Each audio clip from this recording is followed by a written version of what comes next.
आज विमल लॉजिस्टिक नावाची जी खुपरी येथील कंपनी आहे, या कंपनी संदर्भात आम्ही तहसीलदार महोदयांना पत्र दिलं होतं वाड्याच्या. या कंपनीमध्ये मोठ्या प्रमाणात मराठी आणि स्थानिक भूमिपुत्र कामगारांवर कसा अन्याय होतो, त्यांना जाणीवपूर्वक कसं काढून टाकलं जातं, याचा पूर्ण लेखाजोखा आम्ही माननीय तहसीलदार साहेबांना वाड्याच्या दिलेलं होतं.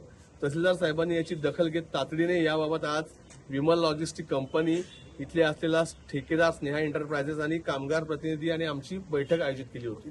मी तहसीलदारांचा आभार मानेन की त्यांनी खूप चांगली चर्चा आणि दीर्घ वेळ या विषयावर दिला आणि कंपनीच्या त्या माणसांना आणि ठेकेदारांना स्पष्ट खडसावून सांगितलं की शासनाच्या धोरणाप्रमाणे प्रत्येक उद्योगांमध्ये 80% स्थानिक कामगार असले पाहिजे, त्यामुळे कोणत्याही कामगारावरचा अन्याय सहन करणार नाही. आज येथील कल्पेश रिकामे नावाच्या पोराचं बेकायदेशीर टर्मिनेशन केलं होतं, ते रद्द करण्याची आमची मागणी होती. साहेबांनी आम्हाला सांगितलं की ते 2 दिवसामध्ये रद्द करण्याबाबतचा ते आदेश काढतील, त्याला कामावर कंटिन्यू केलं जाईल.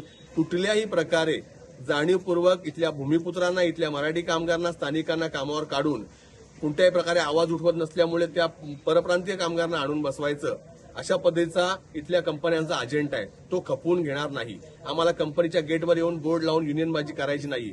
भूमिपुत्र एल्गार संघटना ही इथल्या कामगारांच्या न्याय हक्कासाठी लढते, युनियनबाजी करण्यासाठी लढत नाही.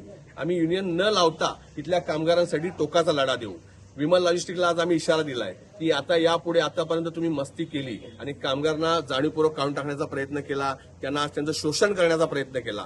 यापुढे असं शोषण तुमच्याकडनं किंवा वाड्यामधल्या कोणत्याही कंपनीकडनं सहन करणार नाही, असा इशारा आज आम्ही दिला आहे.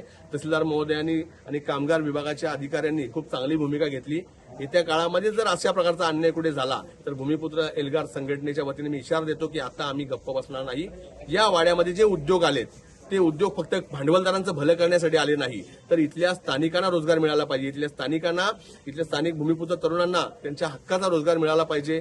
इथल्या स्थानिक भागाचा विकास झाला पाहिजे, म्हणून हे रोजगार आलेत, म्हणून हे उद्योग आलेत. उद्योगांनी कोट्यावधीच्या शासकीय सवलती लाटल्यात, सबसिडी लाटल्यात आणि फक्त कंपन्या थाटून बसून परप्रांतीय कामगार आमच्या उरावर आणून बसवायचे, हे आता यापुढे वाड्यात चालून देणार नाही, हा इशारा आम्ही देतो. धन्यवाद.